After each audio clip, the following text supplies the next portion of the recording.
Kumusta sa lahat? Ang impormasyon at analytical na serbisyo ay nakikipag-ugnayan Guru Markets. Magsimula tayo sa summary data ng kumpanya. Tingnan natin ang bawat parameter ng mas detalyado ng kaunti pa. Kung kinakailangan, maaari mong i-pause ang video. Iminumungkahi namin na pag-aralan mo ang bawat indicator ng kumpanyang pinag-uusapan ng mas malapit. Susuriin namin ang mga pangunahing tagapagpahiwatig ng korporasyon kasama mo. General Motors Company, ticker, GM. Ang pagsusuring ito ay batay sa kasalukuyang impormasyon mula noong Agosto 08, 2025.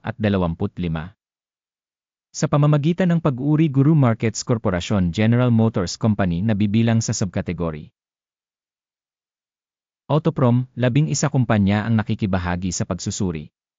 Ang kabuang resulta para sa kumpanya ay ang mga sumusunod, 3-1 puntos. Ang average na marka para sa subkategory ay -0.1 puntos. Kung titignan mo ito ng napakalawak, sa loob ng buong stock market sa kabuuan, makikita natin na ang average na resulta para sa buong market sa kabuuan ay 1.8 points. Laban sa isang 3-point rating para sa kumpanya General Motors Company. Sa pamamagitan ng paghahambing ng paggalaw ng presyo ng mga pagbabahagi ng kumpanya General Motors Company at pagbabahagi ng subkategory, makikita natin na sa nakalipas na 12 buwan ang mga stock General Motors Company nagpakita ng dynamics na 32.6%. Laban sa dynamics ng presyo sa subkategory na 8.4%.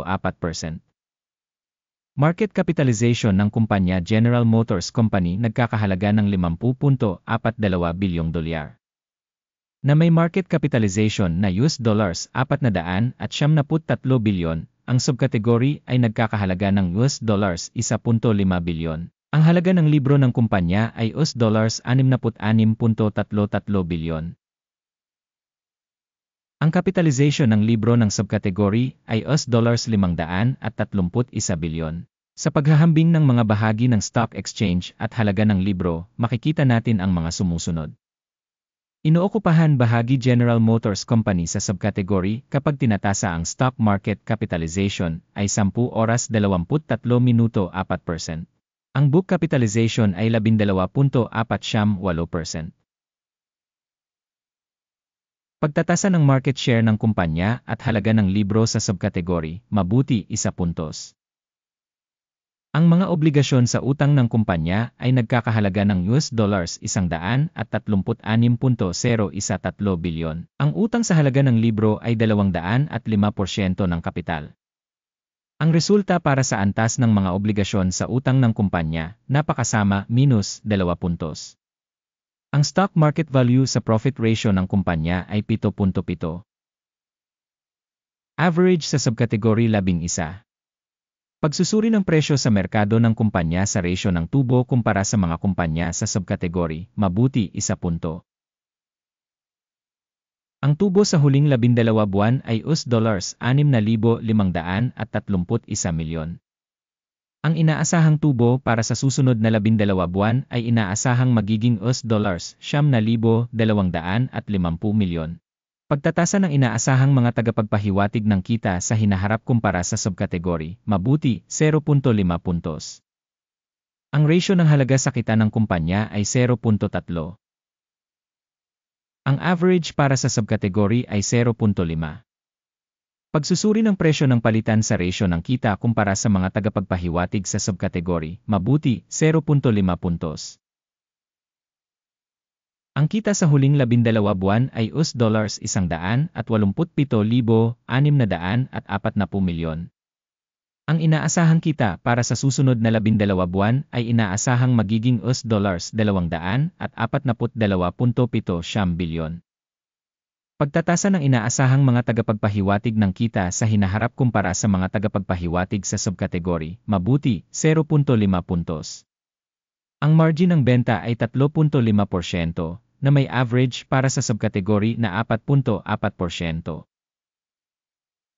Pagtatasa ng kakayahang kumita kumpara sa mga tagapagpahiwatig ng mga kumpanya sa subkategory, passable, 0 puntos. Ang bahagi ng kumpanya sa bilang ng mga empleyado sa subkategory ay 13.458%. Na 32% higit sa bahagi ng market capitalization. Ang halaga ng market capital bawat empleyado ng organisasyon ay katumbas ng $311,000 at sa subkategory na $409,000. Pagsusuri ng kapital ng kumpanya sa bawat empleyado kumpara sa mga tagapagpahiwatig ng mga kumpanya sa subkategory, mabuti, 0.5 puntos. Ang dami ng tubo sa bawat empleyado ng kumpanya ay $40.3 libong, na may average sa subkategory, $37.2 thousand. Pagsusuri ng kita sa bawat empleyado ng kumpanya kumpara sa mga tagapagpahiwatig sa subkategory, mabuti, 0.5 puntos. Ang kita ng kumpanya sa bawat empleyado ay $1,158,000 sa subkategory na $845,000. Kita sa bawat rating ng empleyado kumpara sa mga tagapagpahiwatig ng subkategory, mabuti, 0.5 puntos.